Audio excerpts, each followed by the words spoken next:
शेतकरी बांधवांनो नमस्कार. परत एकदा नव्या व्हिडिओमध्ये आपलं मनपूर्वक स्वागत.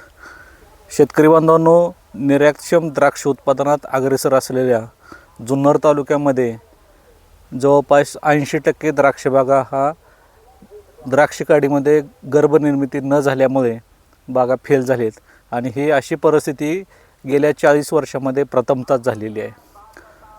तर ह्या द्राक्ष बागा एवढ्या 70 ते 80% फेल होण्यामागे फक्त पाऊसच हे कारण नाही. पाऊस तर भरपूर पडलाच. साधारण 10 मे ते 10 नोव्हेंबर असा जवळपास 6 महिने पाऊस पडला आहे. पण पाऊस हे एकमेव कारण नसून अन्यसुद्धा काही कारण आहेत, तीसुद्धा आपल्याला विचारात घ्यावं लागतील. त्याच्यामध्ये पहिलं कारण आहे तापमान. तापमानामध्ये पण आता जास्त तापमान आणि कमी तापमान. आपण आता जास्त तापमान ह्याच्याविषयी बोलायचं झालं तर आपल्याकडे जे मार्च आणि एप्रिलमध्ये जे तापमान होतं ते साधारण 43 आणि 44 सेल्सिअस अंश इतकं तापमान वाढलं होतं आणि द्राक्षीच्या काडीमध्ये सूक्ष्म घड निर्मिती होण्यासाठी साधारण 25 ते 32 सेल्सिअस अंश इतकं तापमान असणं महत्त्वाचं आहे. मग या अति तापमानामुळे काडीमध्ये गर्भनिर्मिती होण्यावरसुद्धा काही मर्यादा आला, ते सुद्धा एक कारण असू शकतं आहे.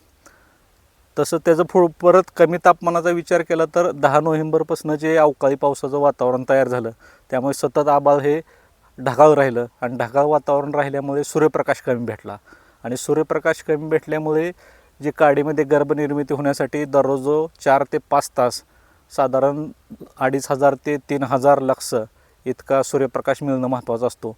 तो सूर्यप्रकाश भेटला नाही आणि परिणामी काडीमध्ये गर्भनिर्मिती कमी झाली.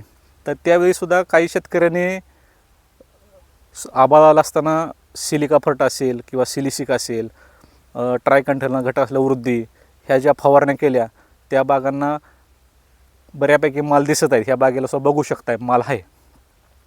तर सूर्यप्रकाशसुद्धा खूप महत्त्वाचा घटक आहे आणि अति तापमान त्याच्यावरसुद्धा आपल्याला काही कामं करणं गरजेचं आहे. त्यावेळी आपल्याला ज्यावेळी उन्हाळ्यामध्ये टेम्परेचर खूप हाय जातं त्यावेळी आपल्याला बागेमध्ये मोकळं पाणी सोडणे, गवत वाढवणे किंवा ताक करणे, दह्याच्या करणे, बाजरी करणे, वरून सिलिकॉनच्या फवारण्या करणे असेल, ह्या अशा काही गोष्टी करणं महत्त्वाचं आहे.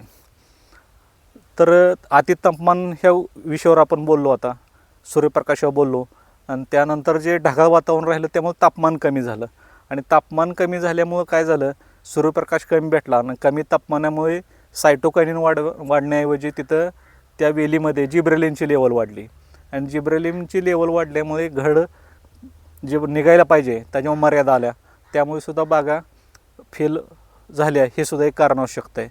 तर शेतकरी बंधूंनो, आपल्याला जास्त तापमान, कमी तापमान आणि सूर्यप्रकाश या 3 गोष्टीवर आपल्याला काम करणं भविष्यकाळात खूप गरजेचं आहे. ह्या व्यतिरिक्त अजून काही कारणं असू शकतात. न्यूट्रिशनवर आपल्याला काम करावं लागेल, आपल्याला संजीवकावर सुद्धा अजून काही काम करावं लागेल. अशा अजून काही गोष्टी ह्याच्यात अजूनही काही असू शकतात. तर द्राक्ष बागा फेल होण्यामागं अजून काही कारणं आहेत का, कमेंटमध्ये सांगा. व्हिडिओ कसा वाटला ते पण सांगा. धन्यवाद.